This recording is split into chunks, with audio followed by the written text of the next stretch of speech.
What's up guys, welcome to Daily Dose of Reddit. This is your host, Zach, and today's subreddit is r/MaliciousCompliance. Don't forget to like, subscribe, and hit that bell to never miss an episode. This story's called, I Want My Sandwich. So this is a story I tell people when they tell me their horror stories and working in fast food. Names are throwaway. So while I was at university, I had a side job managing a team at a very popular sandwich branch. Myself, Joe, and Johnny would work the night shifts, 8 p.m. till 4 a.m., and I would work Thursday, Friday, and Saturday nights as this shop was opposite the only nightclub in town. Very upper-class city during the day, but very trashy nightlife. It would get so busy after 2 a.m. with drunks that queues would be out the door and we would have to put away tables and chairs to block the toilets as people would either throw them at us or at each other or dash off to the toilets for a quickie with a stranger. This, however, happened at around 9 p.m.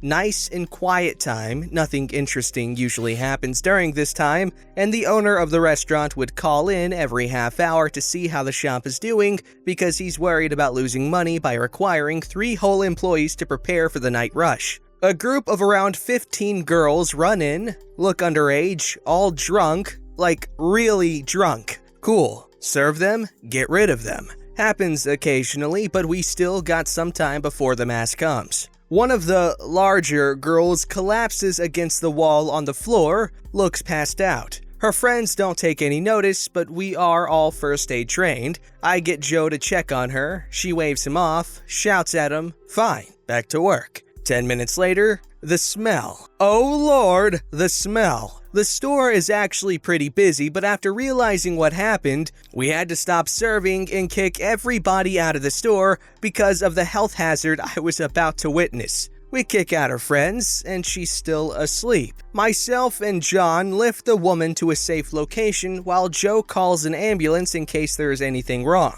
The smell gets worse as we lift her.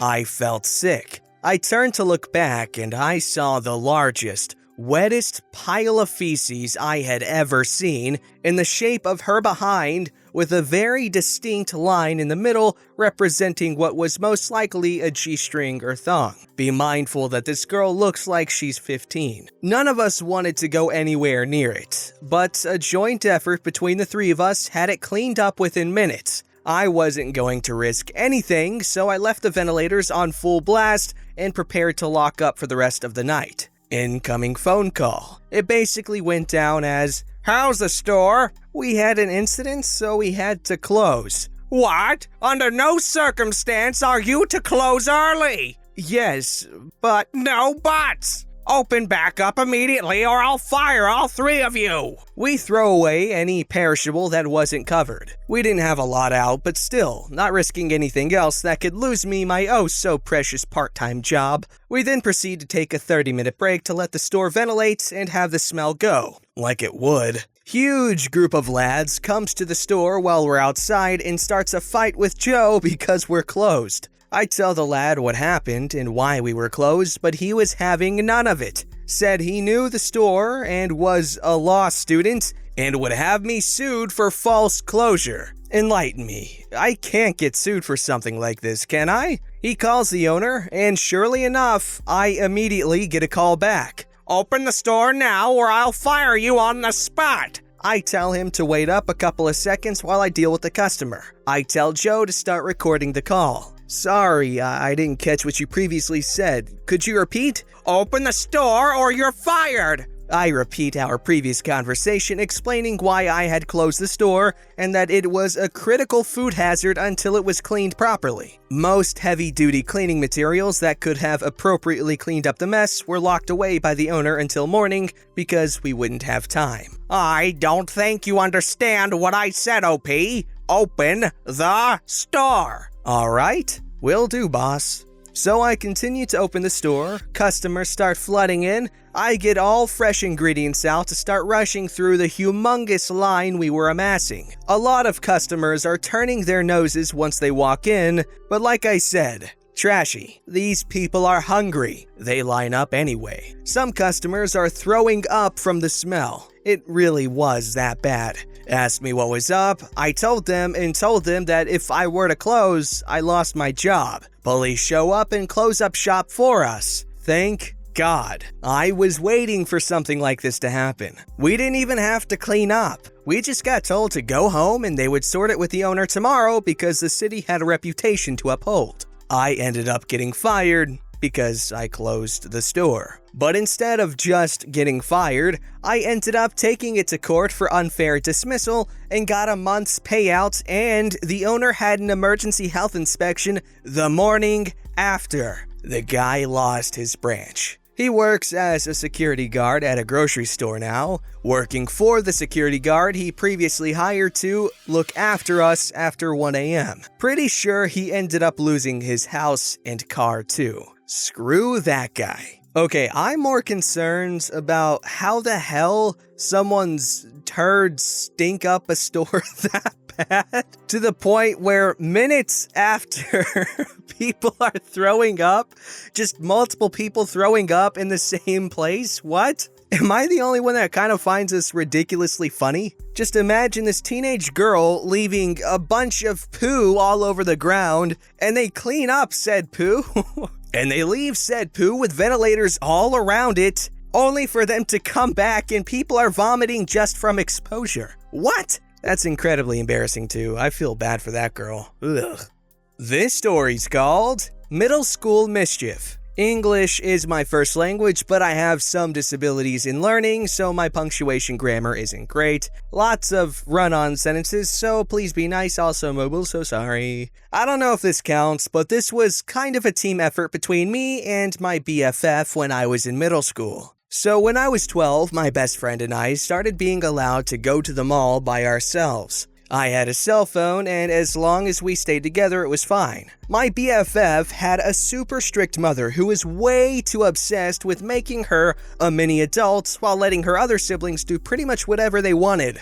Well, this was back in the early 2000s, where Hot Topic was still dark and scary, but was one of the few places to get anime merchandise. This started a few weeks before my BFF's birthday, and my mom had dropped us off so I could get an idea of what to get BFF for her birthday. So we were walking around Hot Topic and looking at the Naruto stuff when I see a graphic t-shirt with her favorite character on it. Hey, BFF, look, you should get this. Oh, I'm not allowed to have graphic t-shirts. I was confused. It was just a t-shirt. It didn't have anything bad on it like some of those political ones. It was just a ninja in a silly pose. He didn't even have weapons. Why aren't you allowed to have t-shirts? Mom says I have to always dress like I would for work, and graphic t-shirts aren't appropriate. I really don't like my friend's mom, and honestly, that was dumb, because we were 12. No one is looking for a 12-year-old to manage their car dealership. We go around the mall the rest of the day, and every time she sees these shirts with our favorite characters on them, I can tell BFF wants them but can't buy them. At one point, I convinced her to text her mom and ask about a cute tank top she wanted with Pikachu on it, and told her she could wear it for gym. Nope. Big mistake. Her mom flipped. She showed me the texts and, well, they weren't nice. I was furious, and then came the fatal text. BFF, I forbid you to buy those shirts. You'll look like a slob like OP. Oh, now it was on. So we went home and I was still stewing. We never told BFF's mom that I saw that message, and I didn't dare tell my mom, but I thought about my dad and thought about all the things he has done to tick people off who are rude to him like that with malicious compliance and mischief. Bing! I then remembered the keywords in the text. When it came for me to buy a present for my friends, I bought her all of those shirts that we had seen and a few more I knew she would love and wrapped them in a gift box. Fast forward to the party. BFF is opening her gift and gets to mine. She opens the box and sees all of the shirts and her eyes go wide. Instantly, her mom is ticked. I can see it through her forced smile because I know her mom is far too polite to deny her the gift. I also knew just what to say to get her to not chuck them in the trash immediately after the party. My mom and I thought they were adorable, and now we match. Now, she knew my mom would expect to see them as well. Later, when we were away from her mom, we laughed a bit about it and she asked why I got them. I reminded her that she was forbidden to buy the shirts, not me. For years afterwards, this was our system for getting around her rules. To avoid this getting any longer, here is a quick list of other issues we got around in a similar way, and yes, I either heard her mom say these things or read them through text. You have too many books, you can't buy more. I bought her a gift card to a giant bookshop that no longer exists. You can't buy comic books, they'll rot your brain. Bought her about $50 worth of comics. Dungeons and Dragons is for Satan worshippers, don't you dare buy those books. Cool. Bought her the handbook, a set of dice, and some minis. So yeah, her mom would get super irritated with me, but she also still liked me. I think she likes me, but because she was super religious, didn't like how I was being raised. And she liked me because I was a good friend, and she thought I was innocent in all her lectures about this stuff. I would never buy her anything that was actually bad, just things that were harmless and made her happy. My dad might have also helped in this as well by buying us our first convention tickets when he heard her mom say those conventions were for freaks and overweight nerds, which he took as a jab at me. I'm not super skinny, but not fat either. And also helped us out with our costumes together for the convention because her mom refused. So yeah, it's not that exciting, but I guess I still laugh a little. You know what, that's an adorable story, and I'm pretty sure you really made her childhood a lot better. I know I would have loved to have a friend like you when I was a kid. Honestly, stuff like that really makes you a good friend. Like, imagine having a friend that buys you stuff for your birthday. Yes, that was a cry for friendship. This story's called, Don't Break the Rules and Then Insist Your Staff Enforce Them. Whilst I was at university, I worked in our students' hall, basically a 2-story bar that was subsidized by the government. Because of the subsidy, it was the cheapest place in town, so we would get a couple of locals to come in. To prevent this, we were supposed to check if everyone had a student ID, but no one minded as the locals were usually polite and handled their booze better than most students. My manager, who was a local himself, would encourage locals to come and would either discourage ID checks or simply not inform new staff of the situation. He would often steal from the bar and would give free drinks to his mates. One night, he had a bunch of his buddies in town come in, have a drinking session at the bar's expense, paid for maybe 1 and 5 drinks, till way past closing and beyond our license. This resulted in the police being called for a noise complaint and his boss, Hall's head, finding out. To cover his ass, he claimed that the group were locals that we, the bar staff, had happily allowed to stay and then fudged the accounting for the night to make up for the free drinks. Because of this, he himself demanded we check every student's ID, and the head took away some of our employee perks. The Sunday after this all went down, the pool tournament guys come in. These guys rotate which bar they go to every week between a list of maybe 6 that have enough pool tables and lounge space. I personally have served them half a dozen times. They make their way over to the bar, and the first guy is well into his 40s. Hey man, before I serve you, I have to see your student ID. He chuckled and said something along the lines of, "Do I look like a student?" and proceeded to order. Look, I'm sorry, but I've been told that if you haven't got a student ID, I can't serve you. He started to realize I wasn't just messing with him and looked to the other members of staff, who reiterated the point.